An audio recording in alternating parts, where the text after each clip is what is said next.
जळगाव शहर महानगरपालिकेचा कारभार अधिक लोकाभिमुख आणि प्रभावी व्हावा या उद्देशाने महापौर दीपमाला काळे यांच्या संकल्पनेतून सर्व 75 नगरसेवक आणि महापालिका अधिकाऱ्यांसाठी एक विशेष प्रशिक्षण वर्गाचे मनपाच्या सभागृहात आयोजन करण्यात आले।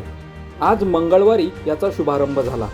या वर्गाच्या माध्यमातून लोकप्रतिनिधींना महानगरपालिकेच्या कामकाजाचे शास्त्रशुद्ध धडे दिले जाणार आहेत। या प्रशिक्षण वर्गासाठी प्रसिद्ध वक्ते, लेखक, विश्लेषक आणि अर्थव्यवस्थेचे अभ्यासक दीपक करंजीकर यांचे विशेष मार्गदर्शन लाभणार आहे। शहराकडे येतो ते $10 बिलियन आहे।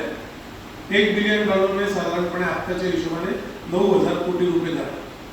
तर जळगाव जिल्ह्याचं वर्षाचं उत्पन्न हे 90,000 कोटी रुपये आता आहे। $10 बिलियन असल्यामुळे त्याचं उद्दिष्ट दिलंय जिल्ह्याला $25 बिलियन करण्याचं। किती? 25 बिलियन म्हणजे 2.5 पट करण्याचं उद्दिष्ट दिलंय 2029 पर्यंत। म्हणजे हे मी तुम्हाला नीती आयोगाने जे ठरवलेले महाराष्ट्रातले आपले जिल्ह्याचे